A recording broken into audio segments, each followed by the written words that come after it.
Rasulullah sallallahu alaihi wasallam wa alihi wa dhurriyyatihi wa ashabihi wa tabi'ina ila yaumil thumma rabi'a baina wa rahmatin wa jaddi wa jadatin wa sadatina wa mu'alibina wa ibtina wa fitna wal ula wal alwin wa syuhati wa subhin wal malaikati wal qurabin khususan nikmatil sholihah wa subhanallahi asyhadu an la Fatihah. A'udzu billahi minasyaitonir rajim. Bismillahirrahmanirrahim. Alhamdulillahil alamin arrahmanir rahim maliki yaumiddin. Iyyaka na'budu wa iyyaka nasta'in ihdinas siratal mustaqim siratal ladzina an'amta 'alaihim ghairil maghdubi 'alaihim waladdallin. Amin. Tsumma rahmatul qubur ila al-bilad wal muslimat min masyariqil ardil maghribiyah khususan ila abaina wa abaikum syaikhul Fatihah. Bismillahirrahmanirrahim. Alhamdulillahirabbil alamin arrahmanir rahim maliki yaumiddin. Iyyaka na'budu wa iyyaka nasta'in ihdinas siratal mustaqim siratal ladzina an'amta 'alaihim ghairil maghdubi 'alaihim waladdallin. Amin. Wabil khusus kepada putra-putri kita, cucu-cucu kita, saudara-saudara kita, jamaah kita, muslimin muslimat, mukminin mukminat di mana saja mereka berada. Semoga yang punya hajat dimakbulkan Allah Subhanahu wa taala, yang punya masalah diselesaikan Allah taala, yang sedang sakit diberikan kesabaran, ketabahan, kesembuhan, yang telah pun kembali ke rahmatullah diterima di sisi Allah SWT. Dan semoga kita dijadikan hambanya yang husnul khatimah, putra putri cucu cici yang berguna bagi agama, nusa, bangsa dan negara, yang bermanfaat di dunia wal akhirah, yang berbakti kepada Allah dan Rasulnya, juga kepada kedua orang tuanya. Kita doakan juga saudara kita yang menunaikan fardu haji pada tahun ini, mudah-mudahan pada hajjah mabrurah wa sa'yah masykurah wa dzamba maghfuratan jannabur. Dan juga kepada anak-anak kita melalui pemeriksaan dan diberi kejayaan, bukan saja dalam menjawab soalannya, tapi menjadi putra putra soleh dan soleh yang manfaat di dunia dan akhirat. Dan kita doakan saudara kita yang berada di Palestina, di Rohingya, Syria, Irak, Afghanistan, Mesir dan Burma, mudah-mudahan mereka diberi kekuatan dalam membela agama Allah dan diberikan kemenangan dalam perjuangannya. Insyaallah. Fatihah. A'udzu billahi minasyaitonir rajim. Bismillahirrahmanirrahim. Alhamdulillahirabbil alamin arrahmanir rahim maliki yaumiddin. Iyyaka na'budu wa iyyaka nasta'in ihdinas siratal mustaqim siratal ladzina an'amta 'alaihim ghairil maghdubi 'alaihim waladdallin. Amin. Bismillahirrahmanirrahim. Rabbana shrah lana sadrana wa hlul 'uqdatam min lisanina yafqahu qawlana billahi rabbil alamin sallallahu wa bi Muhammadin nabiyyi wa rasulullah wa bil imama wa bil mu'minina wal mu'minati ikhwana wa bil ka'bati qiblatan. Allahumma akrimna min kamin nuril fahmi wa akhrijna min adh-dhulumati wahmi warzuqna faman nabiyina hamsalina bil hamal wa la tuqrabin ila anta maqsuduna wa la tuqrabuna wa atina muhabbataka wa ma'rifatak. Allahumma aftah lana hikmataka wa anshur alaina wa khaza'in rahmatika ya arhamar rahimin. Alhamdulillahi rabbil alamin. Bismillah, alhamdulillah wa syukrillah wa salatu wa salam ala wa ala alihi wa sahbihi wa man wala wala hawla wala quwwata illa billah. Qala ta'ala fi kitabil karim wa astaqbil qalin a'udzu billahi minasyaitonir rajim. Inna 'iddatash syuhur inda Allahi 12 syahran fi kitabillah yawma khalaqas samawati wal ardha minha arba'atun hurum. Dzalika ad-dinul qayyim fala tadhlimu fihinna anfusakum wa qatilul musyrikina kaffah kama yuqatiluna kaffah wa alamu anna Allaha muttaqin. Wa qala aidan falamma balagha ma'ahu sa'ya qala ya bunayya inni ara fil manam anni adbahuka fanzur madza tara qala ya abati ma tu'mar satajiduni insyaallah minas sabirin. Wa qala Rasulullah sallallahu alaihi wasallam man kana sa'atan wa la bidawhi wa la yaqriban musallana sadaqallahu alazim wa sadaqal karim. Al-mukarramun para ustaz dan guru imam yang berbahagia Tuan Ater dan seluruh kuasanya, muslimin muslimat Tuan dan panjang dimuliakan Allah Subhanahu wa taala. Syukur alhamdulillah malam ini kita dapat bersua kembali dengan suasana sirah afid baik jasmani maupun rohani. Kita bersyukur karena masih dipilih oleh Allah Subhanahu wa taala untuk diberi kesempatan menambahkan pelaburan kita melalui majelis taklim, majelis taman surga. Dan malam ini minta maaf kita tidak baca kitab Al-Hikam, akan saya fokuskan satu tajuk, yaitu amalan di bulan Dzulhijjah. Karena insya Allah tinggal 5 hari lagi kita berada di bulan Dzulhijjah, di akhir tahun 1434 Hijriah. Kita harus tahu dan harus menjadi tahu, mencari tahu karena bulan Dzulhijjah salah satu bulan yang dimuliakan Allah. Berdasarkan firman Allah SWT dalam surah At-Taubah ayat 36 yang telah saya baca dalam mukadimah tadi, bahwa bilangan bulan menurut Allah ketika mencipta langit dan bumi itu ada 12 bulan.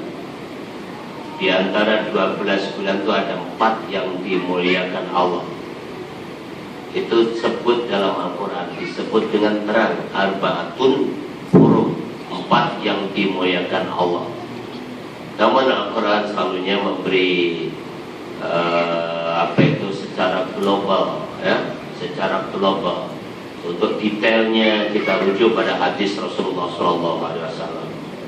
4 bulan itu disebutkan oleh Rasulullah SAW ialah 3 bulan berturut-turut. Pertama Dzulqa'dah, kedua Dzulhijjah, ketiga Muharram, dan 4 terpisah namanya Rajab.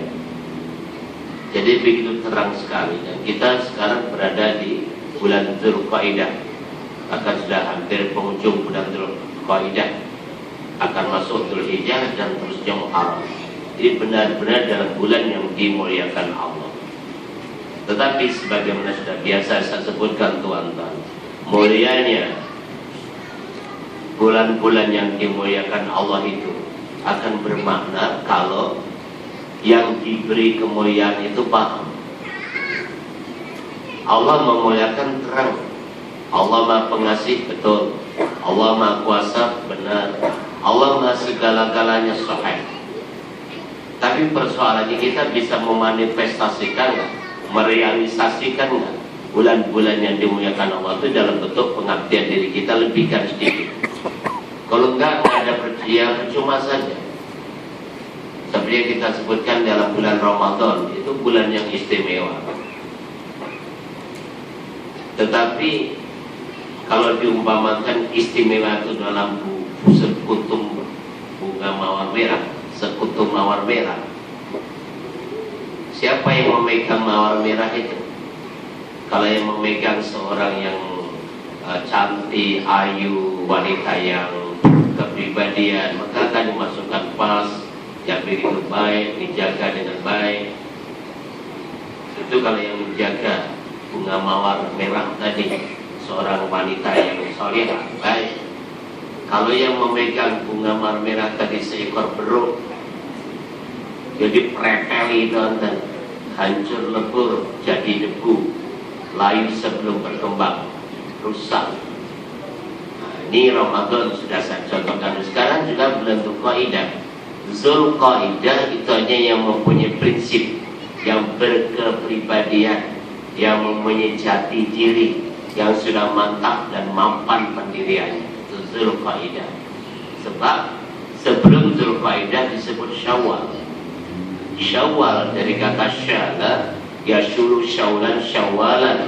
Syawal itu meningkat, ibadahnya meningkat. Karena apa? Sebelum Syawal itu Ramadan, yaitu kita di-upgrade, digodok, dikembleng 1 bulan penuh. Siangnya puasa, malamnya qiyam, maka naik Syawal.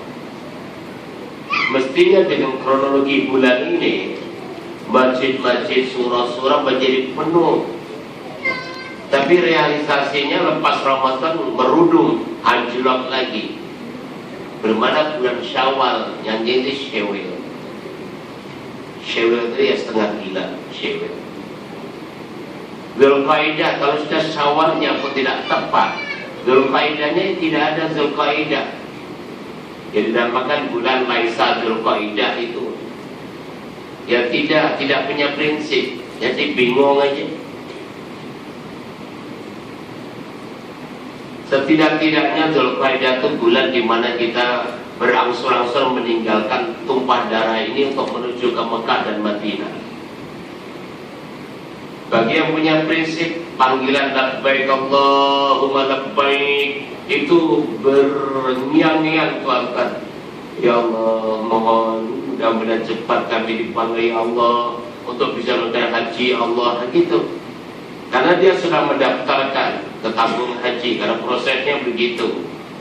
Kalau belum daftar segera didaftarkan.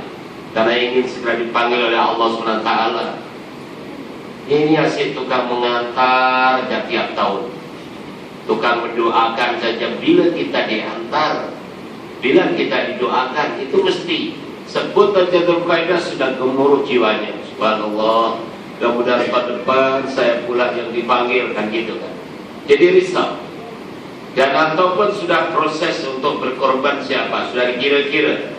Ini tahun ini alhamdulillah rezeki agak mampan dan mantap, establish dan bonafit. Oke, 1 ekor lembu, 1 junama. Sudah dalam perhitungan. Itu Dzulqa'dah. Dan punya prinsip, punya macam dan tenang, gitu, ya. Jadilah haji tidak pikirkan korban, tidak pikirkan Dzulqa'dah apa. Jadi yang berjalan dia kita bulan, tapi tidak ada value apa-apa. Ya rugi, hanya waste time and waste car. Dan sebentar lagi lepas Dzulqa'dah, Dzulhijjah. Dzulhijjah artinya bulan haji, bulan pengorbanan, bulan kita dituntut oleh Allah SWT. Benar ke engkau ini punya prinsip, punya kepribadian, punya jati diri? Sanggup gak meninggalkan tumpah darah pergi ke Mekah dan Madinah? Nah itu tuan-tuan, ditanya yang sudah pergi, yang sudah daftar, yang insya Allah tunggu tahun panggilan daripada tabung haji. Sebenarnya panggilan Allah, tapi melalui tabung haji. Karena banyak orang, kalau menurut perhitungannya itu adalah 10 tahun akan datang baru dipanggil, atau 15 tahun. Atau 2 tahun yang lalu dapat panggilan, karena dia selalu berkomunikasi dengan Allah. Artinya meronta-ronta, ingin sekali bisa menjadi batu haji, diikuti dengan sholat, dengan doa, macam-macam lah tuan-tuan. Itu namanya usaha, ya.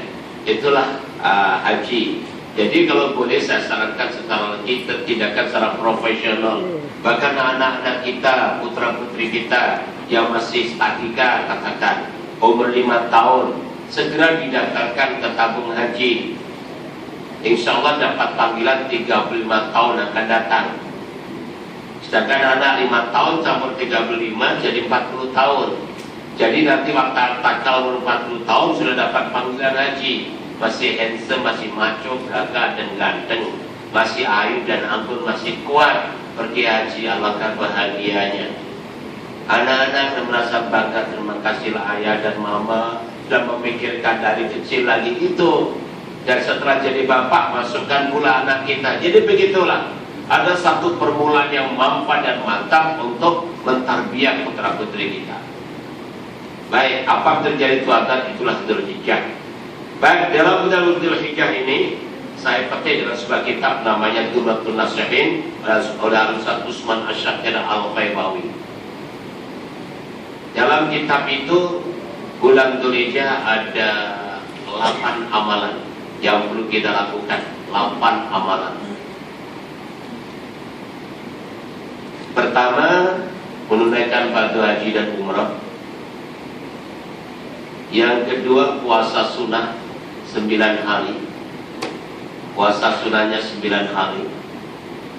Yang ketiga, memperbanyak takbir, tahmid dan tahlil. Yang keempat, menunaikan sholat sunnah Idul Adha. Yang kelima, ibadah korban. Ibadah korban. Yang keenam, memperbanyak sedekah atau sedekah. Yang ketujuh, memperbanyak zikrullah, terutama la ilaha illallah. Dan yang terakhir kan yang 8, yaitu silaturahmi atau silaturahim. Ini 8 ini tidak rigid tuan-tuan. Dalam sebuah kitab yang sudah saya sebutkan tadi, seandainya tuan dan puan mengkaji kitab lebih besar lagi dan mendengar ustaz-ustaz, ustazah, tuh guru, tuh imam, ada satu amalan, silakan tambahkan tuan sekalian. Setidak-tidaknya 8 ini sudah menjadi pedoman kita, ya. 8 berkata tadi. Karena di dalam ajaran Islam kita ini banyak momentum-momentum yang penting yang harus kita ambil. Dalam 1 tahun yaitu 365 hari ini, ada 30 hari yang diistimewakan Allah. Ada 30 hari yang dimuliakan Allah. Pertama, 10 akhir bulan Ramadan. 10 akhir bulan Ramadan istimewanya terletak pada Lailatul Qadar, antara 21 hingga 30. Tania dan Syabas bagi Tuhan yang dapatkan Lailatul Qadar ketika itu. Dan salah satu indikasi tanda-tanda orang dapat Lailatul Qadar bermula selepas berbuka, terus sembahyang maghribnya, isyaknya, tarawih witirnya berjamaah. Lepas itu masih sempat tadarus walaupun ringkas dan qiyamul lail. Ini salah satu ciri-ciri orang dapat Lailatul Qadar. Tania Tuan-tuan berada dalam suasana begitu. Dan justru akhir Ramadan lepas berbukanya sibuknya nak shopping, nak belanja kue tunjuk, nak bingung cari baju karena keputusannya masih sedondong dari atuk nenek cucu cici sama cocotnya semua harus sama semua. Luar biasa, sibuk ngecat rumahnya, hangsir baru, kapet baru, kusin baru, dan bahkan disusun hari raya, hari pertama menunya apa, kedua menu apa, bingung yang dipikir masalah cekean. Cekean itu bahasa Jawa halus. Astagfirullahaladzim, bingung. Akhirnya balik daripada shopping jam 12:30 malam, ngantuk, usul nyari anak-anaknya, ayah, mak, kita lagi dulu lah ya, jam 2 pagi kita bangun, sholat isya, tarawih, witir, tahajud sekali. Wah, agaknya bagus nih pendapat ini, good idea. Bapaknya setuju, jom tidur terus. Nah, dan tidur, bangun jam 8 pagi. Tak kemana sholatnya dan kemana wiridnya. Nah, ini namanya orang tidak dapat Lailatul Qadar, tapi dapat Lailatul Mudar. Ya habis lah. Yang terpasang tunggu tahun depan kalau hidup. Kalau mati apa dari kato. Itu namanya sembrono, dablek dan sainai teori. Nah, yang kedua 10 awal bulan Dzulhijjah. Ini peristiwa yang luar biasa, berlaku pada para nabi dan rasul, bermula 1 Dzulhijjah sampai 10. Dan ini fokus kita malam ini. Dan yang ketiga 10 awal bulan Muharram. 10 awal bulan Muharram istimewa terletak pada hari yang ke-10 yang dikenali Ashura.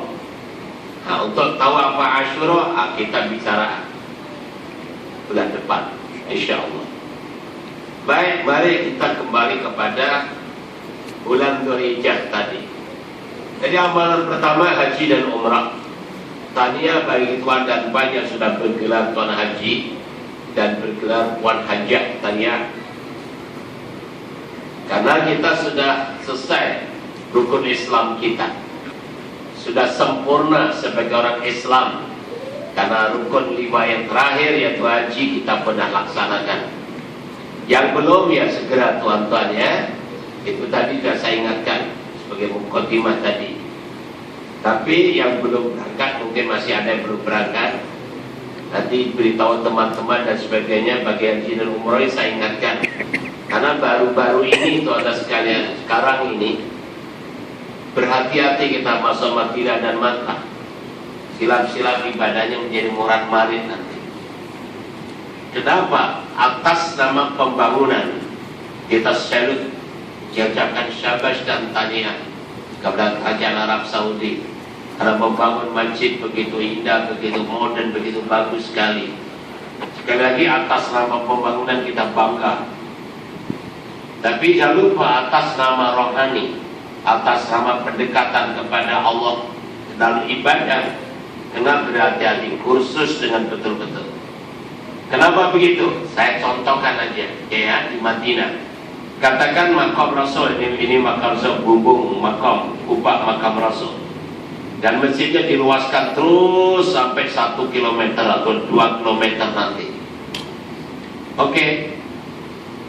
Kalau tuan-tuan berhati-hati dan betul-betul cinta Rasul dan betul-betul ingin bertemu dengan Rasulullah SAW, tentunya waktu azan atau bahkan sebelum azan, baik subuh, zuhur, asar, maghrib, isya, datang lebih awal untuk berbondong-bondong menuju Raudhah, untuk sholat di Raudhah dekat dengan makam Rasul atau di depan makam Rasul.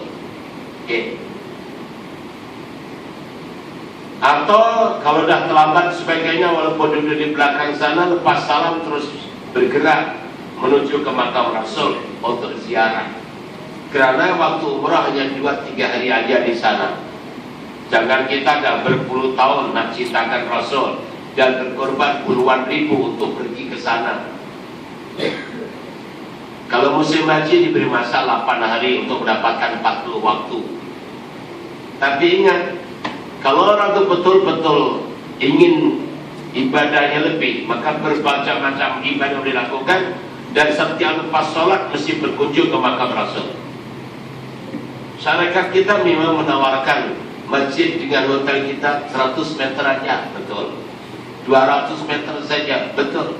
Karena turun daripada hotel termasuk masjid. Tapi persoalannya masjid tadi di sini, tempat sholat tuan di sini 1 kilometer menuju ke makam Rasul. Sekali lagi, kalau tuan sembrono, akhirnya pas salat bukan turun pergi ke makam Rasul, karena jauh, macam-macam lah alasannya, segera balik ke hotel dan untuk berebut ayam goreng. Itu aja. Kasihan dong. Nilainya, kualitinya anjlok, nggak ada kualiti langsung. Jadi kesungguhan cinta Rasul itu bohong. Tidak begitu caranya. Oleh itu saya sarankan tuan-tuan, kursus dengan betul-betul, belajar dengan betul-betul. Walaupun mutawif di sana itu namanya mutawif pun, mengajak kita begitu, bukan mereka sholatnya di masjid. Banyak mutawif sholatnya hanya di hotel, alasannya sudah bertahun, tiap tahun dia pergi ke masjid, tiap tahun dia pergi ke memberi kesempatan orang lain. Bahkan kadang-kadang tidak sholat jamaah pun, sholatnya di hotel dan terlepas waktu. Jadi jangan main-main. Ini saran saya, karena saya melihat dengan mata kepala saya sendiri. Baik, kayak di Madinah. Kalau kita berkesimpulan, seolah kita ini dijauhkan dengan makam Rasul. Dijauhkan. Kalau tak apa-apa tuh dijauhkan. Hanya kagum dengan bangunan luaran yang begitu indah sekali. Nah ini kalau lari bisa terperangkap. Nah, di Mekah juga begitu. Di atas Ka'bah dibangun sudah untuk tawaf kemudahan, atas dasar pembangunan, atas dasar kemudahan, oke. Kita bangga. Tapi waktu kita dulu sebelum itu, waktu tawaf tuh atas sekalian, kita bisa melihat Ka'bah seutuhnya. Ka'bah di samping kita. Waktu kita istilah Allah Akbar, nampak Ka'bah dengan sepenuhnya. Tapi bila tuan melihat di atas, makin nampak punggungnya saja. Dan nampak punggungnya itu setiap kita berjalan itu bangunan Mekah kan tuan-tuan. Hotelnya cantik-cantik dan luar biasa. Ada jam yang besar itu tuan sekalian. Kalau tuan perhatikan renung dengan benar-benar, nanti gambar jam di jam itu gambarnya tanduk, bukan bulan sabit, tapi tanduk. Hati-hati. Malamnya lampu tap indah sekali, luar biasa. Akhirnya orang bukan melihat Ka'bah, yang lihat bangunan sekitarnya. Hati-hati kan? Ini persoalan. Bila bangunan sudah tinggi-tinggi, ini Mekah nanti tidak seluruh macam dulu. Dulu ada angin sebilir, semeripit, semeriwing. Sekarang pengap menjadi panas dan sebagainya. Kalau ikannya besar pun seluruh dan akhirnya mengantuk. Hati-hati tuan sekalian. Itu jaga dengan benar-benar. Abel Sa'id pula sekarang macam nama motor-motoran tuannya. Boleh berlomba. Subhanallah. So, silakan menggunakan segala kemajuan yang baik, tapi jangan lupa terus berkomunikasi dengan Allah SWT. Ini sekedar ingatan saja. Jangan balik dari Mekah Madinah yang dibangunkan, yang dibanggakan hanya cerita bangunan, hanya cerita hotel dan cerita sebagainya. Sedangkan dalam Makkahul Mukarramah di Masjidil Haram setiap hari Allah menurunkan 120 rahmat. 60 sendiri untuk bagi orang tawaf, 40 bagi orang sholat sunat tahiyat, sholat sunat. Dan yang kedua, yang 20 rahmat memandang Ka'bah. Itu ada ganjaran sendiri. Ya, baik teman sekalian, ini pergi haji sedikit lah komentar supaya kita tidak terperangkap dengan indahnya bangunan sehingga kita tidak khusyuk, tidak hadir hati kita kepada penumpuan ibadah. Sedangkan kita sudah mengeluarkan biaya yang berpuluh ribu. Jadi balik tidak ada kesan sama sekali, sehingga nanti balik nampak aja seminggu begini surau masjid, lepas itu lupa lagi karena tidak ada kesan dalam jiwanya. Seperti Ramadan itu lah Tuhan.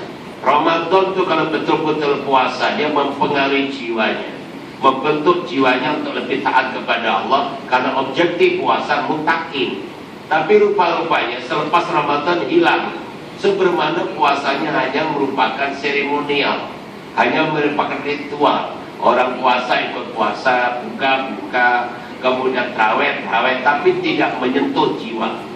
Jadi tahniah bagi tuan dan puan yang tersentuh jiwanya dengan pengaruh Ramadan, hanya merubah diri kita dalam rangka mendekat pada Allah SWT. Dan ini bukan main-main, itu memang benar-benar anugerah dari Allah SWT. Bagi orang yang main-main juga akan dipermainkan oleh Allah. Nah, amalan yang kedua di bulan Zulhijjah, puasa sunat 9 hari. Mungkin baru dengar Tuhan 9 hari, ya Allah, dari mana cerita itu? Oke Tuhan, yang sudah pernah puasa tahniah, yang belum ayo Tuhan pelajari. Hadis Rasulullah SAW menyebut itu ada dalam kitab yang saya sebutkan tadi.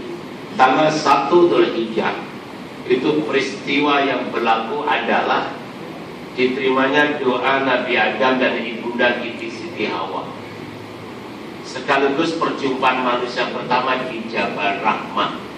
Jabal Rahmah itu berada di padang Arafah. Bagi yang haji dan umrah dia tahu itu. Diajak apa itu? Syarikat kita naik ke Jabal Rahmah. Jabal itu bukit rahmat kasih sayang. Itulah pertemuan manusia pertama di dunia. Sudah berapa juta tahun masih dikekalkan suasananya. Luar biasa. Itu namanya Jabal Rahmah. Tetapi sejarahnya, ini sejarah ringkas saja lah. Atau dan nenek kita dulu kan berada di surga, makan minum semua free of charge, segala-galanya mewah. Hanya oleh karena beliau agak sembrono sedikit, leke, diganggu oleh iblis, terperangkap, akhirnya bukan saja mendekati pokok, malah makan buahnya. Sehingga cerita diusir oleh Allah SWT, diturunkan dari surga ke dunia. Mari saya mengajakkan berimajinasi, katakan 1 juta tahun yang lalu. Dunia ini berbentuk adalah hutan belantara. Isinya dinosaur, tuyul, wewe gober, tekuk-tekuk, banaspati, genderuwo, dan jerapong gentayangan. Itu hantu Jawa. Yang dihuni oleh 2 orang manusia, yaitu atau kita Adam dan nenek kita Hawa. Itu pun konon secara biasa diturunkan di benua India, Siti Hawa di Jeddah. Berapa ribu kilometer Tuhan? Tidak ada tanda-tanda diturunkan di mana, bagaimana si istri nak mencari suami. Suami cerita tahu langsung, karena tidak ada arah, tidak ada mana barat, mana timur, mana utara, apa tak tahu. Dan dalam kandang telanjang bulan, tidak diberi makan, tidak diberi minum, terpaksa cari sendiri. Ya kita pikir secara gurauan, nasib baik atau kita nggak dipakan anak kuda, atau tidak dimakan kain resok. Kita boleh bayangkan begitu kan. Tapi itulah sejarah antuk dan nenek kita, dalam keadaan yang tidak tahu hala kemana pergi, hanya menangis. Dan tangisan itulah yang diabadikan oleh Allah dalam Al-Quran. Rabbana dhalamna anfusana wa illam taghfir lana wa tarhamna lanakunanna minal khasirin. Itulah Allah. Apabila hambanya mengakui kesilapannya, mengakui kesalahannya, Allah Maha Pengampun, Maha Penerima Taubat, Maha Pengasih dan Penyayang. Allah arahkan malaikat untuk membimbing jiwa-jiwanya berjalan. Bagi Nabi Adam istimewa tak tahu jalan kemana, tak ngerti. hanya ikut angin kata orang tua kita. Berjalan dan berjalan dan berjalan, akhirnya sampai di Jabal Rahmah. Itu pun selepas 40 tahun. Dan kejadian Jabal Rahmah ini menurut Nabi kita 1 Dzulhijjah. Dan ini pelajarannya, siapa yang mau berpuasa tanggal 1 Dzulhijjah ini, Allah akan ampunkan seluruh dosa-dosanya. Itu pelajarannya. Tanggal 2 Dzulhijjah, peristiwa diterimanya doa Nabi Yunus alaihissalam. Sekaligus keluar dari perut ikan. Keluarnya dia berikan, tuan-tuan. Dalam perut ikan, jangankan sehari 2 jam pun mati, tuan-tuan. Tak ada oksigen. Orang tak ada oksigen, segala mati, tuan-tuan. Dan ini yang dilakukan Nabi Yunus, kesalahannya sedikit aja. Beliau ingin berpindah ke satu tempat lain, bukan untuk melancong, enjoy atau piknik, bukan jalan cari makan, tapi nak berdakwah juga, tapi meninggalkan tempat ini. Cara yang masih Allah tidak suka. Tak boleh seorang yang pendakwah, seorang yang berbicara kebenaran, jangan melencang-melenceng, jangan loncat sana, loncat sini, cari kesenangan. Tidak, bukan begitu caranya. Terus kekalkan sampai kembali ke rahmatullah. Itu prinsip kehidupan yang mampan, mantap. Asalkan dasar perjuangan kita adalah menurut ajaran Islam, walaupun harus dihancurkan. Orang boleh membunuh orang Islam, boleh membunuh pertubuhan Islam, boleh membunuh kampung Islam, boleh menghancurkan negeri Islam, bahkan menghancurkan negara Islam, silakan. Tapi mereka tidak akan pernah menghancurkan Islam. Jadi bayangnya, ikhwan muslimin sudah diharamkan, segala aset dirampas dan sebagainya. Apa dengan anda yang terus muslim mati? No. Akan lebih muncul lagi kekuatan lebih dahsyat lagi, tuan-tuan sekalian. Bila orang beriman dicabar, bukan semakin takut, dia semakin berani, walaupun caranya pakai gunakan atribut yang berbeda.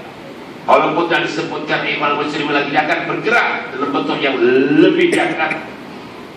Itu tuan sekalian, itu ciri orang beriman. Karena mati bagi mereka ada satu kebanggaan. Karena dengan matilah baru bertemu dengan Allah SWT. Mati itu milik Allah, bukan milik manusia. Dan kenapa harus takut? Sayyidina Abu Bakar mati diracun, Sayyidina Umar mati ditikam, Sayyidina Utsman Ali mati juga dibunuh. Bahkan cucu Rasulullah SAW mati dipenggal, tuan-tuan. Sayyidina Utsman itu kepalanya di Kairo, badannya di Irak sana. Itu cucu Rasulullah SAW. Kenapa jadi bingung?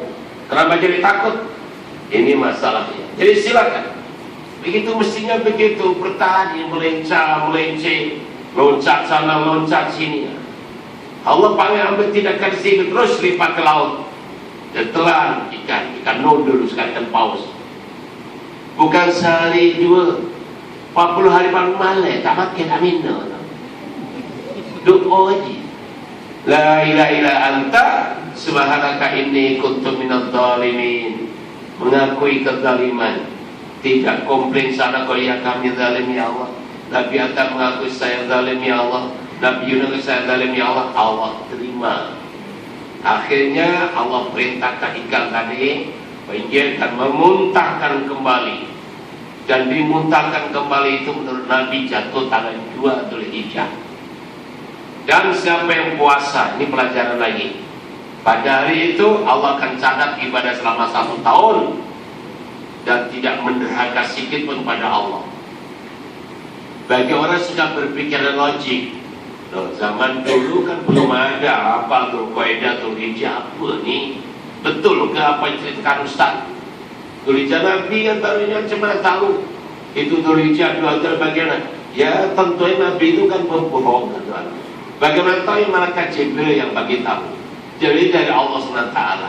Oke, saat ada contohkan analogi aja, kita ada ahli-ahli kaji bumi menjumpai di kampung bapak ini, dia itu profesor doktor dari Amerika, Australia, dan dari Jepun, dari Jerman, mengatakan batu ini dijumpai dan umurnya ada 2 juta tahun sebelum Masehi. Buat percaya kan? Karena profesor doktor itu terkenal. Padahal dia tak tahu juta tahun apa. Tapi kenapa percaya? Kalau Nabi bersabda, iya ke? Cuma matamu baru tahu. Orang yang percaya kepada orang kafir dibicarakan bingung ya. Bicara agama jangan gunakan logik tuh, tak masuk, tak boleh. Rusak nanti. Macam tadi, Nabi Adam macam tu, bikin logik, mana boleh?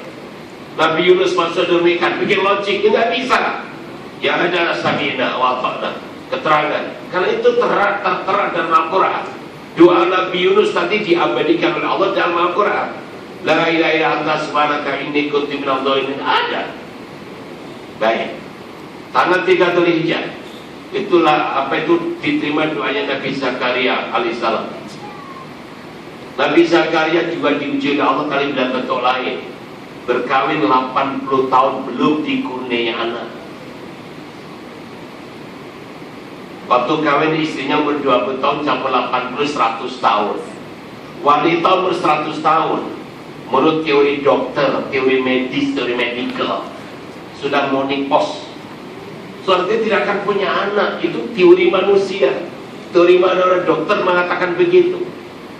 Tapi Nabi Zakaria mengajar kepada kita jangan terlalu yakin dengan teori manusia. Yakinlah atas pertolongan Allah Subhanahu wa taala. Dan beliau melakukannya sebagai testimoni. Beliau membaca doa, minta pada Allah SWT. Doanya itu juga diabadikan oleh Allah, tertera surah Al-Anbiya ayat 89. Rabbi la tazarni fardan wa anta khairul warithin. Ya Allah, jangan tinggalkan aku keseorangan, sedangkan Engkau yang memberi keturunan. Kan berita baik bagi saudara-saudara kita yang bertahun belum punya anak.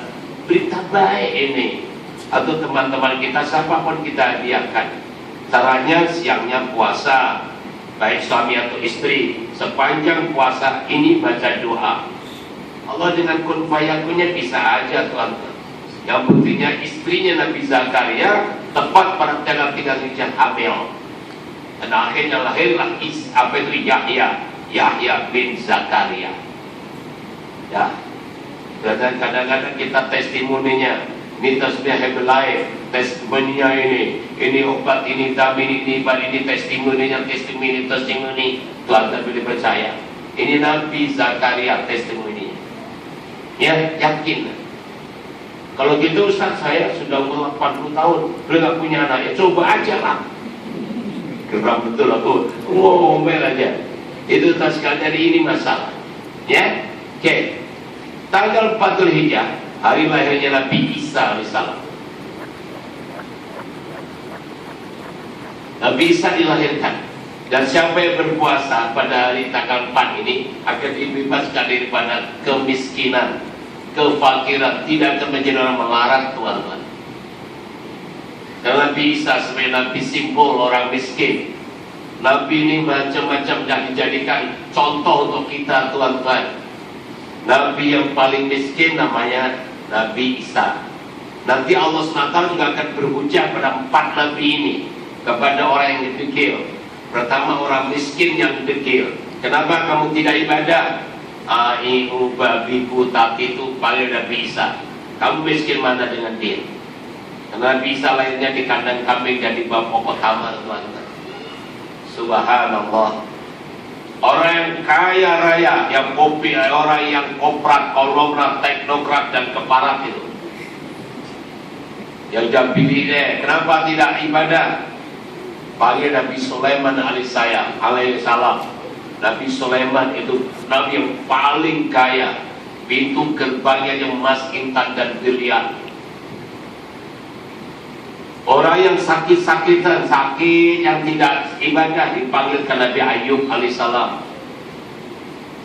Dan orang yang buruh kasar, bekerja berat, baik di bangunan atau di pasar atau di laut atau di hutan, mana-mana lah, pokoknya pekerja berat, tidak ibadah, dipanggilkan Nabi Yusuf alaihissalam. Nabi Yusuf pernah menjadi hamba hati yang dijual oleh abangnya sendiri. Jadi tidak ada alasan untuk tidak ibadah kepada Allah SWT.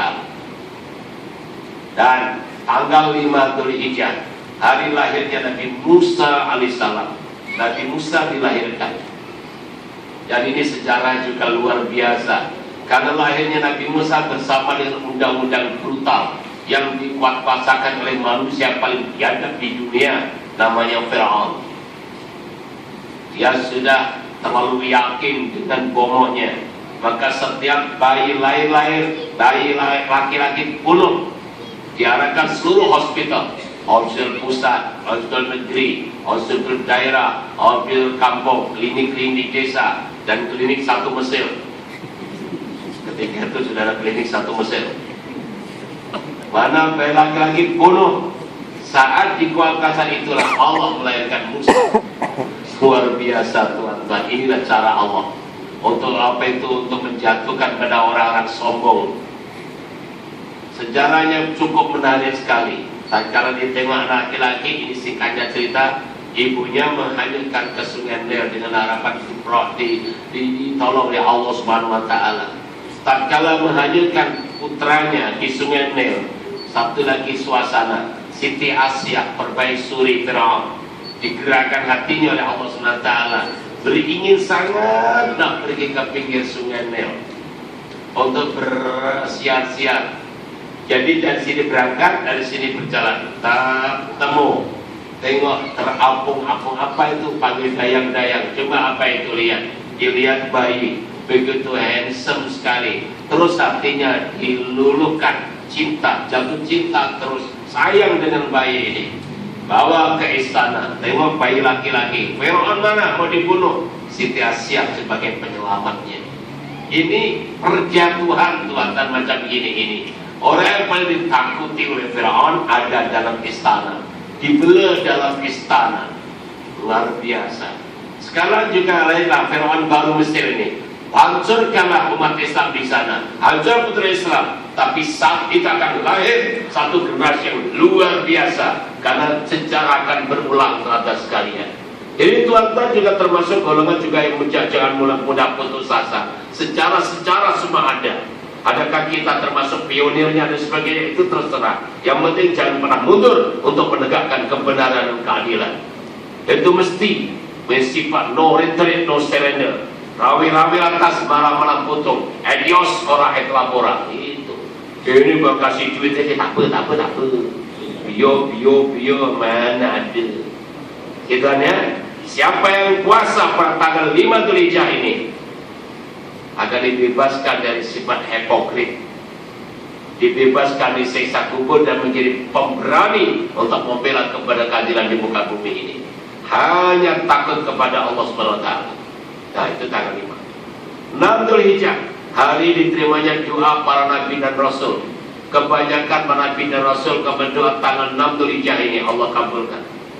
Oleh itu siapa yang berpuasa tanggal 6 ini, Allah akan pandang dengan penuh kasih sayang. Dan sesiapa yang pandang oleh Allah dengan penuh kasih sayang, diharamkan masuk neraka. Teman-teman. Tanggal 7 Dzulhijjah, hari tutupnya seluruh pintu neraka, sekaligus dibukakan seluruh pintu surga. Siapa yang berpuasa, Allah akan tutup 30 pintu kesusahan dan dibukakan 30 pintu kemudahan. Ini hari Ong Tuhan bagi orang Tionghoa.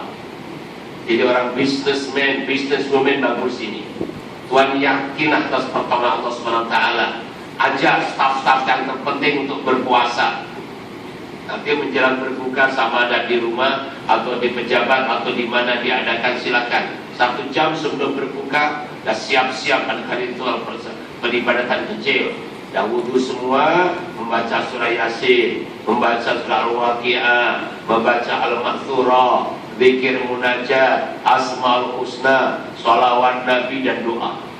Di antara doa-doa yang panjang itu, masukkan doa ini. Ya Allah, ya Tuhan kami, berdasarkan sabda nabimu, siapa yang puasa tanggal 7 Dzulhijjah ini, engkau akan bukakan 30 pintu kemudahan, dan engkau tutup 30 pintu kesusahan. Dan alhamdulillah ya Allah, atas restumu dan doa, atas izinmu juga ya Allah, kami telah berpuasa pada hari ini. Mohon bukakan rezeki kami ya Allah, limpahkan rezeki kami ya Allah. Kami ingin membantu ekonomi umat Islam ya Allah. Gitu kan. Kalau yang kaya macam tuan dan puan, kaya yang mutakin, berdirilah masjid, berdiri surau, berdiri hospital Islam. yatim piatu dapat santunan, fakir miskin semakin habis, semakin dibantu dan sebagainya, begitu. Tapi kalau yang kaya itu orang munafik, hipokrit, fasik, zalim, yang berdiri adalah kelap-kelap, joget sana, joget sini, konser sana, konser sini, mabuk sana, mabuk sini. Dan kita rebut peluang dengan yakin atas pertolongan Allah. Karena Allah sudah berfirman, Anna inda dhoni abdi bi, aku terserasa dengan hambaku. Hambaku seakan baik, aku baik, seakan tidak baik, aku juga tidak baik. Segala-galanya dimulai dari keyakinan diri Tuhan dan sekalian. Kadang-kadang kita iri dengan orang kafir dan orang barat nih, terlalu yakin terhadap apa yang diusahakan. Sampai gunung yang salji, mestinya kita kan sejuk, tidur di rumah kan enak, malah dibuat main-main, dibuat sukar, meluncur dari setinggi begitu, bisa tidak mati dan sebagainya. Buaya diajak main-main, ular diajak main-main, gajah diajak main, harimau diajak main-main, bahkan air terjun yang berterjang dibikin sukar. Gitu pula baru anak keluar ke depan rumah, jangan masuk angin, kasih jangan, ini tahu tanahnya jadi beku tuan-tuan. Jadi jangan.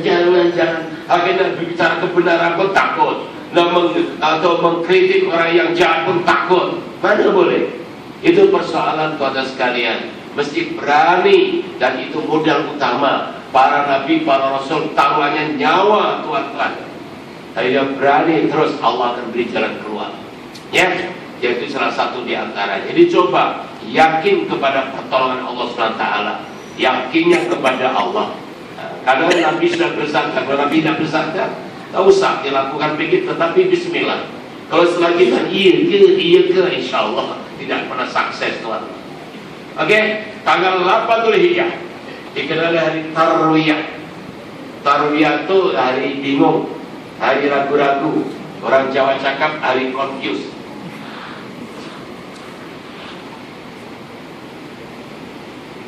Kenapa? Sebab hari itu Nabi Ibrahim AS mimpi buat kali pertamanya, diperintah Allah untuk menyembelih putranya. Subhanallah tuan-tuan, coba tak bingung. Kalau putranya 10 suruh menyembelih, nggak usah bingung, pilih salah satu yang paling kecil, potong aja. Ini satu-satunya anak.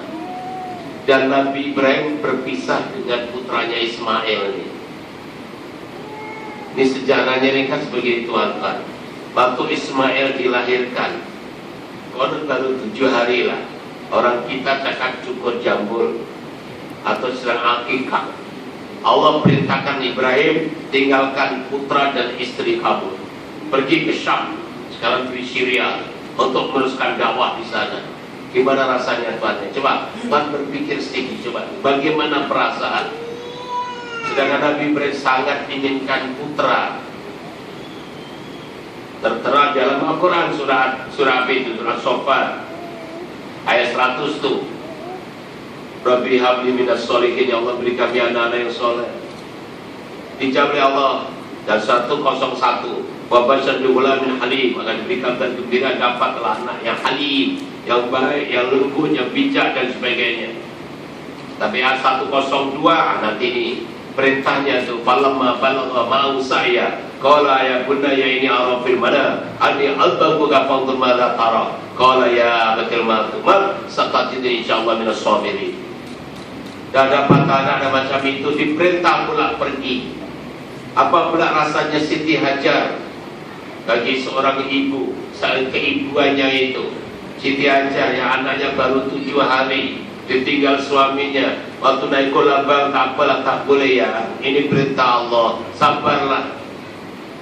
Saat suasana ketika itu Mekah sedang kering kontang, tidak ada apa-apa peruntukan. Kalaulah di Mekah ketika ada Tesco, Jarko, Sogo, Paksen, Giant, Maiden, Jimat, 99, paling tidak Pasar Tani, oke lah, tak ada masalah tuan-tuan. Ini kering kontang. Begitu berat ujian para nabi dan rasul itu atas sekalian. Nah, beberapa hari tinggalkan, mulai nangislah Ismail, kehausan, meronta-ronta. Ibunya juga bingung karena air susu ibunya habis, kering. Maklumlah tidak ada lobak merah, lobak putih. Karena sayur macam mana tuan-tuan? Keluar digendong nangis, ya Allah, tolong hamba-Mu ni, ya Allah. Tentunya mengeluh dengan suaminya jauh, makan tidak ada, ya Allah. Tak jatuh tahu Allah SWT memberikan isyarat di atas bukit Sofa, macam ada ayat tuan-tuan. Dia ditaruh di depan Ka'bah. Pada di atas bukit Sofa tak dok pula. Pindah ke Marwah, Sofa, Marwah, Sofa, Marwah. Yang itu menjadikan sa'i. Dan tuan tahu ketika itu bukit-bukit masih terjal. Tuan tahu sendiri batu-batu di Mekah itu. Baru 7 hari melahirkan anak. Gimana ini? Inilah penderitaan namanya. Itu perjuangan namanya. Ya baca sejarah itu biar kita masuk dalam jiwa kita. Dan tahu tuh pada pusingan ke-7, hentakan kaki Ismail memancut air, meluruh dari Marwah sana. Zoom, kumpul kata Siti Hajar dan menjadi Zam-Zam. Anugerah dari Allah SWT. Betul bikin logik, cuma tak logik. Takkan bayi ber7 hari entah bisa keluarkan air mana di. Tapi karena kesabaran, ketabahan seorang keluarga Nabi, di mana bapaknya ngocau di negeri Syam atau di Syria, ibunya sedang keadaan tidak punya apa-apa, anaknya menangis, ketabahan Allah kasih hadiah. Dihadiahkan air Zam-Zam, air yang khasiat yang tidak pernah luntur sejak dulu kini dan selamanya, dan tidak pernah habis sampai hari kiamat. Ini hasil penderitaan. Jadi Tuhan dan cara memahami, inna ma'al usri yusra, sesungguhnya di sebalik penderitaan itu ada kesenangan. Jadi kalau difitnah, ditoma, dihina, dikalahkan, bentuk apapun juga, relax, enjoy dan tegar, pada saatnya Allah akan beri pertolongan. Itu sudah menjadi wajar sampai menjadikan sutradara, pemain film atau sinetron di mana saja Tuhan. Tengoklah, yang jadi hero itu mesti babak belur dulu. Babak belur dulu tuan-tuan sekalian. Tapi endingnya itulah dia yang menang. Tengoklah benih berlian itu tuan-tuan dan Binar. Kasihan berlian. Yang tengok tak tengok ya sudah. Betapa ini hero-nya begitu, babak belur nggak kar-karan, tapi endingnya nanti dia akan diberi kemenangan. Dan begitu lagi mulai dari nabi-nabi kita dulu. Semua taruhannya nyawa, tapi akhirnya kemenangan di pihak kebenaran. Diuji tentang di fitnah atau apa itu biasa. Terus untuk menguatkan keyakinan kita. Baik, banyak. Dan saat Nabi Ibrahim bingung, itulah tuan-tuan. Karena gimana ya, bukan sebulan sekali, bukan setahun sekali ketemu anak. Atau bila sudah anak umur 13 tahun, suruh perintah menyembelih, kan bingung. Maka kalau bapak juga ikut bingung, ibu-ibu juga bingung, prihatin, puasa. Allah sendiri yang maha mengetahui betapa agungnya ganjaran, lalu besar. Dan yang ke-9, hari yang terakhir puasa, tanggal 9, dikenali hari Arafah, hari kepastian, hari yakin bahwa itulah perintah dari Allah. Mimpi yang keduanya sama, memerintah putranya untuk disembelih. Yakin, oleh itu siapa mau berpuasa tanggal 9 itu Allah akan ampunkan dosa-dosa setahun yang lalu, setahun yang akan datang, setahun yang sudah kita lakukan. Maknanya dosa tahun 2012, 13, 14 habis tuan-tuan. Namun jangan teremantis, habis terus besok daftar ekonomi Fatasia pula. Terus joget sana joget sini, ya enggak dong.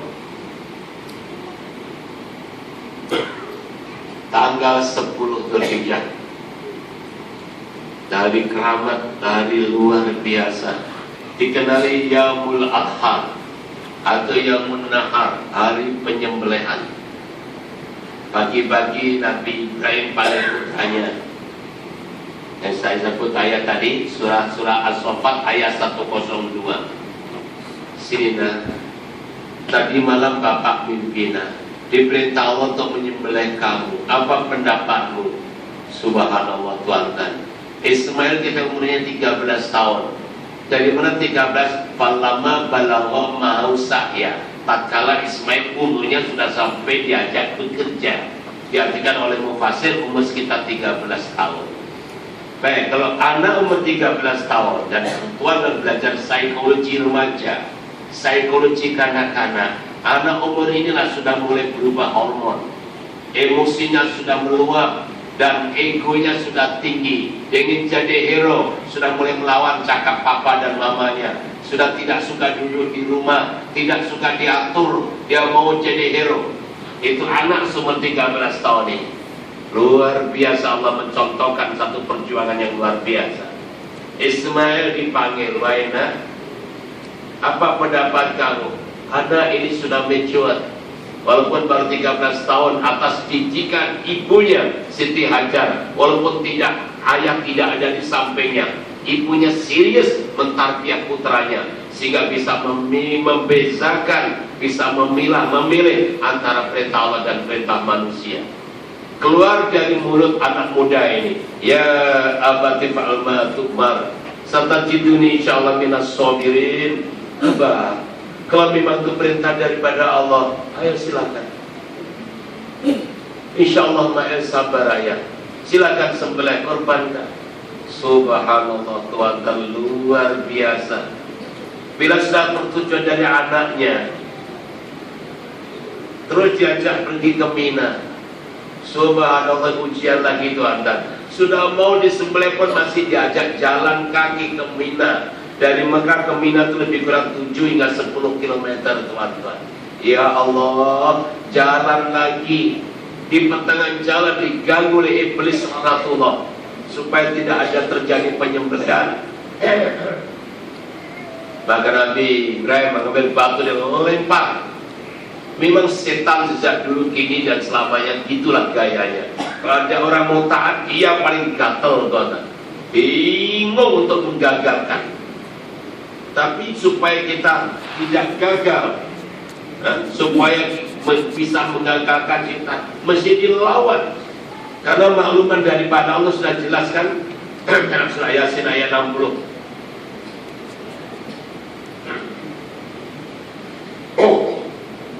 A'udzu billahi minasyaitonir rajim. Alam ahadilkum ya bani Adam alla ta'budu syaitan innahu lakum aduwwun mubin. Supaya kita jangan menyembah setan. Jadi buat setan itu musuh kamu yang nyata. Allah yang makluman bahwa setan itu musuh yang nyata. Setan ada dua jenis, ada setan kepala gundul dan setan beli rokok gudang garam.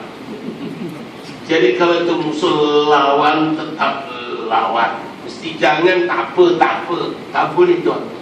Itu setan lempar, itu sejarah melempar jumrah. Akhirnya sampailah ke Mina. Kita singkatkan ceritanya. Sampailah di Mina, dan sampai di Mina Tuhan terjadi dialog yang sangat menyayat hati. Kalau beli sinetron kandidat dimarakan banyak orang tumbang tuan-tuan. Ayahnya panggil, "Nak, sebelum penyembelihan pengorbanan ini ada pesan-pesan ke buat Abi dan Umi? Bukan ayah dan mama, bukan. Coba ada ayah. Saya highlightkan 3 saja. Pertama, ayah, tolong ya, tajamkan pisau ayah. Jadi bila mengenal air ma'il terus terpotong. Masya Allah Tuhan, sudah mulai berlinang air mata Nabi Ibrahim. Ya Allah, budak nih sudah mau disembelih, masih tega, sabar dan berani, serta boleh menyarankan bapaknya. Siapa tak bingung Tuhan, luar biasa. Yang kedua, ayah, tolong ya, waktu menyembelih Ma'il nanti tutuplah wajah Ma'ilnya dari daun, gak apa-apa, supaya ayah tak nampak wajah Ma'il. Nanti kalau ayah nampak wajah Ma'il, nanti ayah akan timbul simpati, akan timbul empati, dan nantinya tak sampai hati dan terus tidak ikhlas. Berderai air mata, baiklah nak, dan akhirnya ya, nanti tatkala Ismail sudah terkorban, tentunya baju banyak beluran darah ya, jangan dibuang ya, lipat baik-baik, hadiahkan pada mak ya, supaya mak tak rindukan Ma'il. Masya Allah tuan-tuan. Ini selalu keberjelasan sejak guru sedikit kalau kita bicara serius menangis tuan. Suasananya luar biasa berlaku. Masya Allah, makanya peluk anaknya rak-rak, baiklah, baik. Dan akhirnya dibaringkan di pangkuannya tuan-tuan sekalian. Maka terjadilah penyembelihan. Bismillahirrahmanirrahim. Maka Allah Akbar, tak boleh tuan-tuan. Berkali-kali tak boleh berpeluk Nabi Ibrahim. Dia tidak perasa ditahan oleh malaikat Jibril. Ditahan oleh malaikat Jibril. Akhirnya Jibril keluar dan mencium wajah laki-laki yang handsome, yang gagah, sambil istilahnya bertepuk tangan. Syabas Nabi Ibrahim. Tahniah Ismail, engkau luar biasa anak beranak yang taat pada perintah Allah SWT. Wahai Ibrahim, sanggup mengorbankan anak kesayanganmu demi perintah Allah. Dan Ismail muda lagi, masa depan kau cerah, juga sanggup disembelih, sanggup dikorbankan kerana perintah Allah. Biasa, kalau itu Allah dah terima kesungguhan kamu, jadi ganti domba daripada surga. Itulah sejarah pengorbanan Tuhan sekalian. Sekarang persoalannya kembali kepada kita. Korban juga perintah daripada Allah kepada kita. Mana dasarnya? A'udzubillahi minasyaitonir rajim. Bismillahirrahmanirrahim. Inna a'tainakal kautsar. Fasholli li rabbika wanhar. Inna syi'anaka huwal abtar. Artinya lebih kurang, sesungguhnya aku telah memberi kau nikmat yang banyak sejak kita dalam kandungan sampai sekarang tuan-tuan. Allah tidak pernah memberhentikan. Waktu kita masih bujangan, masih solo, Allah tanggung. Ketemu dengan pacar kita, akhirnya berkawin, punya istri yang cantik, yang solihah. Istri ditanggung Allah, suami ditanggung Allah. Hasil perkongsian cinta lahiran Lunga, Hudia dan Usu, semua ditanggung oleh Allah. Anak pertama yang putri pula dikawinkan awal, akhirnya punya anak namanya cucu kita. Allah juga tanggung. Apa yang Allah tak tanggung? Dan Allah tidak minta apa-apa. Allah tidak minta beri duit aku, beri makanan, beri minuman, beri pakaian, beri tempat tinggal, beri kendaraan. No. Ya Allah minta fasholli li rabbika, salatlah untuk Tuhanmu, wanhar, dan sembelihlah kurban.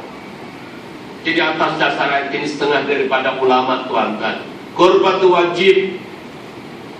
Dan orang-orang yang berikan kebanyakan Tuhan sekalian, dan kurbannya tidak tawar menawar, pokoknya beli sebagai tanda si korbannya kepada Allah SWT.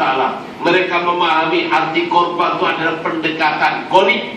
Dan Allah sudah berfirman dalam hadis qudsi, siapa kolib atau korban mendekat kepadaku satu jengkal, aku akan datang kepada satu hasta. Siapa datang kepadaku satu hasta, aku akan datang satu depa. Siapa datang dengan berjalan, aku berlari. Yang siapa beri aku satu, aku berikan 700. Yang 700 adalah Al-Quran, Al-Baqarah 261. Kurang apa lagi? Ini tuan-tuan sekalian, Allah tidak pernah perhitungan dengan kita. Kenapa? Pulang perhitungan dengan Allah. Harga korban hanya 450 ringgit atau 500, oke, katakan pula 450. Bagi orang dermawan macam tuan dan puan yang arti kenikmatan dari Allah SWT. Berapa korban? 450. Ya Allah, murahnya. Itu bagi orang loke, bagel, kestekut, cetil, bejijil, dedewel. Berapa korban? 450 truk belalak tuan-tuan. Tangannya macam kena kanan, berdedek palwelan, kena sumawi. Kecil orang loke, bagel, kestekut. Bandingkan dengan Astro. Tuan bayar Ananda Krishnan every month. Wadah Anda itu minimal tau. Apalagi Astro Beyond itu. Bayangan tuh. Dan tuan-tuan tengok Astro paling hanya binan, bening dan belian aja. Tidak 24 jam, tapi bayar 100 ringgit every month. So 1 tahun berbayar 1.200. Itu untuk Ananda Krishna harapan masuk neraka cerah. Baru bil Astro, belum bil listrik, bil handphone, bil telepon, bil rumah, bil kereta, bil Clinton. Every month 4,000 plus never mind. Minggu yang lepas baru tengok showroom, tengok kereta Suprema. Ya Allah bang, murahnya bang 79.000 aja. 79.000 aja. Ya Allah tuan-tuan, tengok TV plasma 4.000 aja. Tengok korban patah 50, cemut, kepala mau lepas. Kalau saja malaikat tak lepas ke kepalanya. Kecilnya tuan-tuan sekalian. Dan berapa? Pak Imam, berapa lembu? 4, 10. Alhamdulillah. Tambah lagi. Kalau sudah kota habis, saya berikan usaha ini. Oke, takut. Tahniah, ini yang sudah korban. Tahniah. Yang belum tuan-tuan saya sarankan, jangan sampai 3 korban dalam satu keluarga. Mesti ada salah satu di antara namanya keluarga korban. Karena kalau Tuhan tidak berkorban, bagaimana kalau Allah korbankan tuan-tuan? Apa kata Ustaz aja? Senang aja kan? Katakan Selasa nanti, Selasa itu hari raya 15. Oke. Lepas hari Rabu sudah mulai kerja lagi atau sekolah lagi. Tonton aja presiden terpaksa potong kaki dua-duanya. Dan kan kos di hospital sekitar 5 hingga 10.000. So whatever. Kenapa?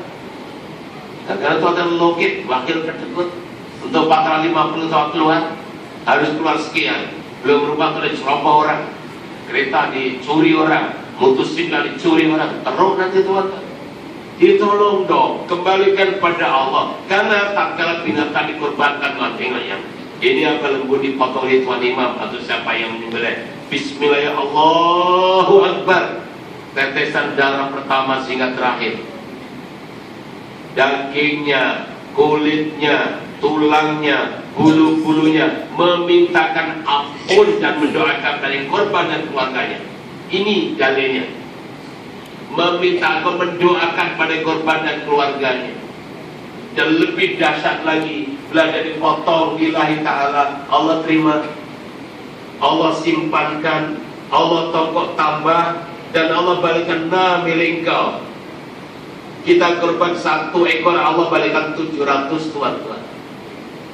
Itu hakikatnya. Jadi korban bukan milik Allah, bukan milik Rasulullah SAW, bukan milik EJG masjid atau surau, bukan milik Pak Ustaz atau Pak Imam, bukan milik tuan-tuan sendiri. Jadi kita tahu bahwa korban itu milik kita, berkorban untuk diri kita, dan tak mau berkorban, maka itu kata orang Inggris, go and block. Apa itu? Goblok. Dan buta mata hatinya. Jadi tuan-tuan, jangan main-main ya. Allah SWT sudah mengajarkan demikian. Bahkan Rasulullah SAW bersabda, "Man kana sadaqatan fi thayyibati korban musallana." Siapa punya duit dan tidak berkorban, tak usahlah pergi musola, tak usah pergi masjid, tak usah pergi surau, tak usah pura-pura sholat Id. Takbir Allahu Akbar, Allahu Akbar, Allahu Akbar. Tapi ternyata bukan Allahu Akbar, tapi perut yang akbar, nafsu yang akbar, bukan Allah. Jadi oleh karena yang belum, ayo nanti tuan-tuan besok cucuk. Tapi ingat di depan kontot ada setan tuh. Mau cucuk maju mundur gitu.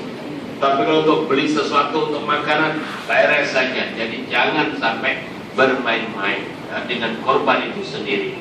Itu alhamdulillah tuan-tuan, sejarah pengorbanan yang luar biasa. Dan yang menarik lagi, korban nanti binatang korban akan menjadi kendaraan menuju Siratal Mustaqim. Waktu kita sedang queue begitu, Skyward datang tuan, kita terkejut. Apa nih aku tak punya ini? Dia bisa ngomong, saya binatang yang Tuhan korbankan dulu.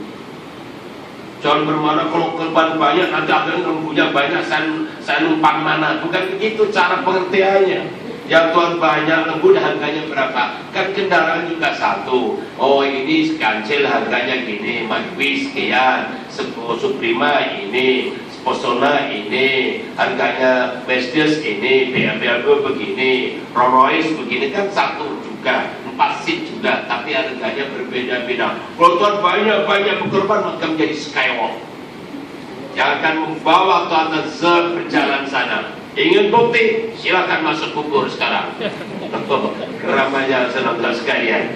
Itu sejarah kurban tuan-tuan. Alhamdulillah kalau sudah 10 tanya, tapi belum cukup bagi yang lain ya. Masih banyak kurban di kampung sini ada, kurban di teman-teman atau kurban yang lain pun kurban di kampung ini satu. Atas nama di kurban lahir kampung kita satu, kampung mertua kita satu, dan pondok Ustaz Waidin satu gitu. Tuhan sudah kenal saya berapa puluh tahun atau berapa tahun? Ayo. Kalau itu teman-teman sekalian, coba salah satu di antara nama keluarga Tuhan kurbankan di pondok saya yang menyembelih, dan orang-orang hafid di sana, dan dibagi pada orang-orang sangat membutuhkan. Satu nama aja, kalau usah banyak macam tahun.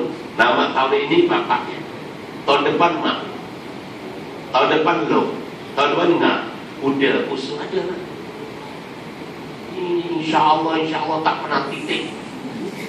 Bukan non, dan gitu loh.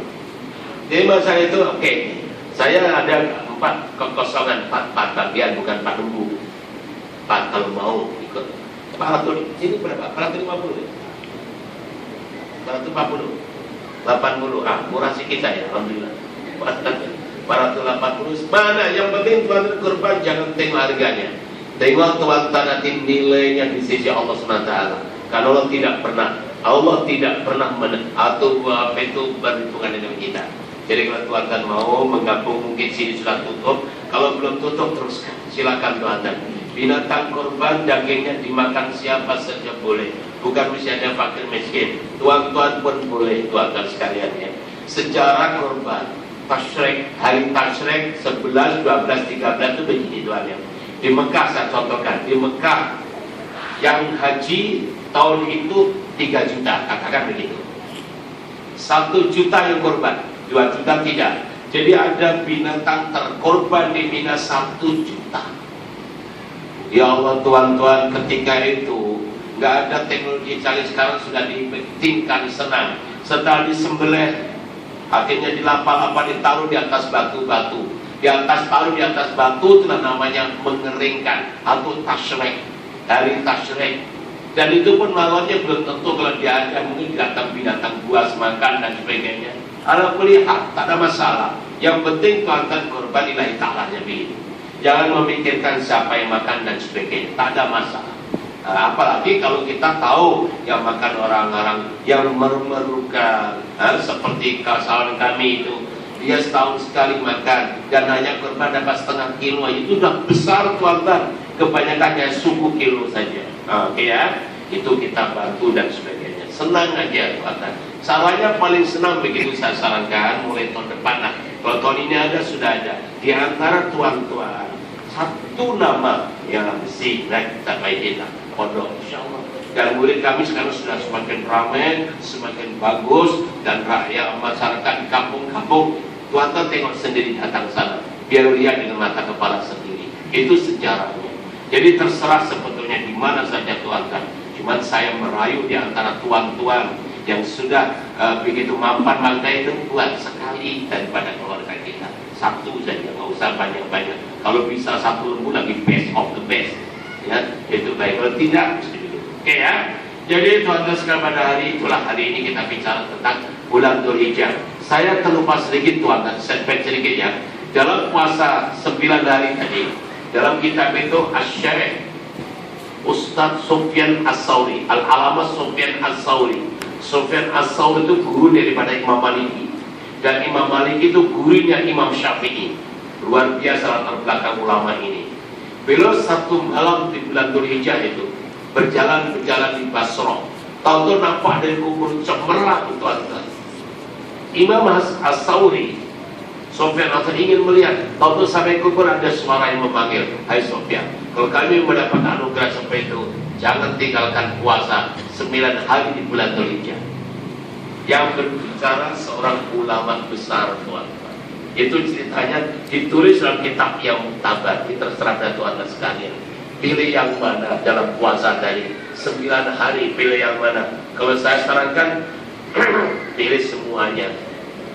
Tapi apa terjadi tergantung tuan-tuan, kemampuan kita berbeda-beda. Namun ini kaidah dalam usul fiqh bagi orang yang pemalas atau orang yang paling malas. Ada kaidahnya begini. Kalau kalian tidak mampu melaksanakan semuanya, jangan tinggalkan semuanya. Dalam kes puasa ini, kalau kita tidak mampu 9, ya 8. Tak mampu 8, ya 5. Tak mampu 5, ya 3. Tak mampu 3, ya 1. Tak mampu 1, tuan, terus daftar masuk kubur aja, tuan. Jadi menghabiskan beras Malaysia saja. Enggak ada gunanya dong, ya. Itu puasanya. Terus takbir tambahin dan hari raya, sholat hari rayanya, tuan-tuan sekalian, disunahkan jangan makan dulu. Tuan-tuan kali raya fitrah disunahkan sarapan dulu. Untuk Idul Adha disunahkan tidak makan dulu.